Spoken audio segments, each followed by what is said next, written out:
we always talk about the low voter turnout on some of these elections. Let's just the presidential year to the good quadrennial election there have much lower voter turnouts. I keep trying to tell these people, these folks can, I can get on the radio and I can pontificate all day long. I can't influence your life. Yeah. Other than maybe you might want to agree with my philosophy or disagree, and that's your prerogative. But these people can control your life. These people write laws. Mm-hmm. These people make decisions every day. They take your money and spend it elsewhere. Well, the one thing that I will give President Obama credit for is that he utilized social media in such a way, like in a masterful way. I mean, oh, absolutely. His campaign team. I mean, and to me, that's really where you're going to start to influence young people to become conservatives. Mm-hmm. But more so than that, I think that there's a civic duty that we all share, and I think that we all need to be more informed about exactly what's going on up at the Capitol. People need to understand what kind of legislation these lawmakers are writing, and then they need to see what's actually up for vote. And read the bill before they vote for it. Yeah. I mean, people criticize Obamacare or the Affordable Care Act, excuse me. Yeah. But, I'm not going to jump to criticize it currently where I sit because I don't know everything that's in that bill. I know what I've seen and I know what I've read, and that's what I'll speak on. Mm-hmm. But I feel like far too many people in my generation are so connected with social media and see all this commentary by fellow young people that they don't take the time to actually understand and formulate a proper position on any of these pieces of legislation. Well, it's also nice to be idealistic. It's nice to say that, pre-existing insurance companies ought to insure you whether if you have a heart condition, they ought to go ahead and insure you for heart trouble anyway. A nice thing, but it'd also be nice if I could wait until I have an accident to buy car insurance.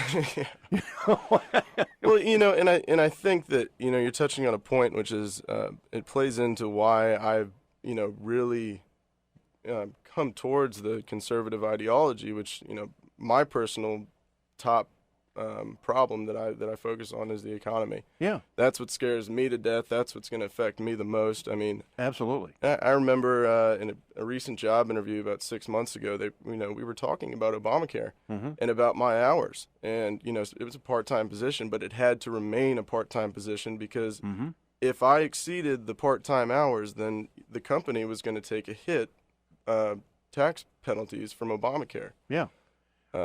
Which it's unfortunate. Which was sold to us on the fact that it would be less money.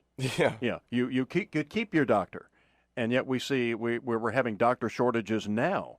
I talked to a surgeon the other day who said we're going to be losing a lot of these guys who are really experienced. We're talking about vascular surgeons, people who know their stuff, going to be leaving the business.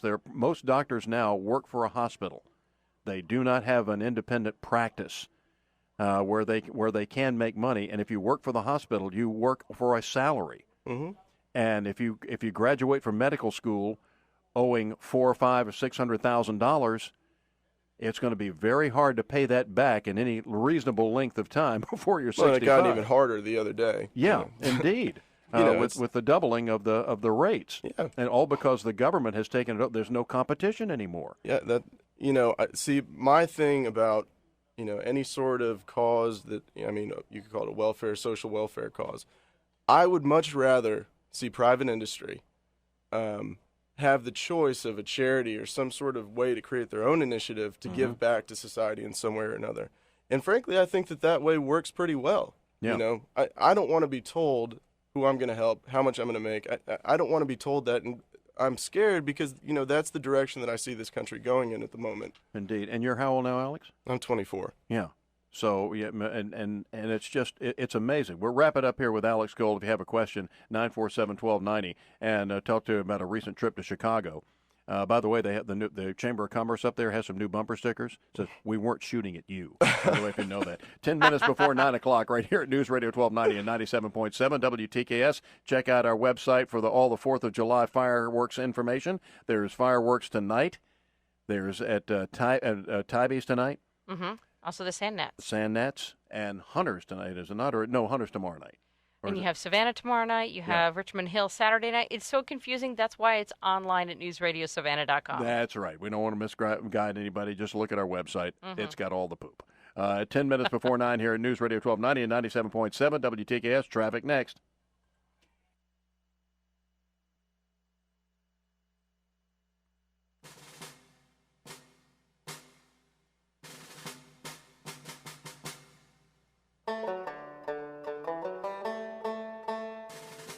Happy birthday, America. And right here in Dixie. A hit and run on Victory and Waters. We don't think it's a hit and run pedestrian-wise, just somebody hit another car and then left. A couple of movies opening this weekend, including The Lone Ranger and also Despicable Me 2. I'll be at that one. All righty. Eating the popcorn, laughing. Wrapping it up here for the week, as a matter of fact. We'll have the Wall Street Journal this morning for you tomorrow and Friday. And have a great 4th of July weekend. Our good young friend Alex Golden with us this morning of Generation Y on why more people of his generation are not conservative. By the way, we have from local people who were signers of the Declaration of Independence, including George Walton from Savannah and Midway's Lyman Hall and Button Gwinnett, both signers of the Declaration. And Alex, you were just you were telling me about a Chicago trip recently. How did this come about and what was it all about? Well, I've written a paper that essentially looked at the legislative contribution to allowing Wall Street to be able to do what it did leading up to the 2008 crisis, and I really wanted to kind of paint a different picture of what happened, you know, aside from what the media portrays as far as big evil banks, you know. Yeah.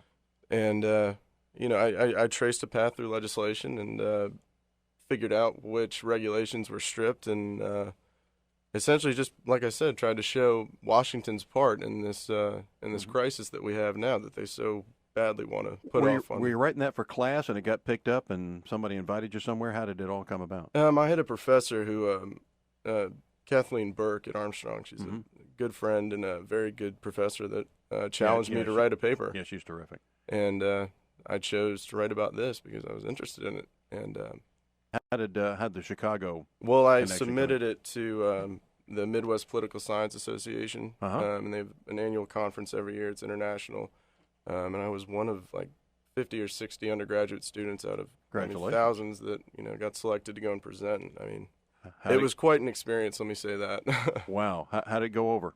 It went over really well. My the person reading my paper was an economist from Oxford at Cambridge. Whoa. And, wow. So he had some very interesting input into it, and I gave the paper to several professors from other institutions throughout the country. I'd love to read it.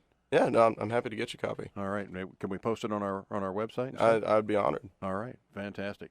Alex, great seeing you. Keep up the great work. Bill, thanks for having me. And let's get you together with the Republicans to explain how social media works while they're sitting around with their minds in neutral or something. I would love to give them my 2 cents on it. It'd be worth at least a quarter. I would hope they would pay attention. I mean, with all the scandals that are going on right now, why this isn't being handed to them on a silver platter on the fair tax and everything else is beyond me. Alex, have a great 4th of July. Say Bill, hello to thank Mom. His mom, Robin, is the head of the Savannah Book Festival, and we have all sorts of great surprises we're going to be talking about in very shortly. So keep up the great work, Alex. Thanks a lot. Love to Mom. Thanks again. All right, and God bless everybody. Love to you, too. Have a great 4th of July weekend. Stay safe. God bless America. See you Monday.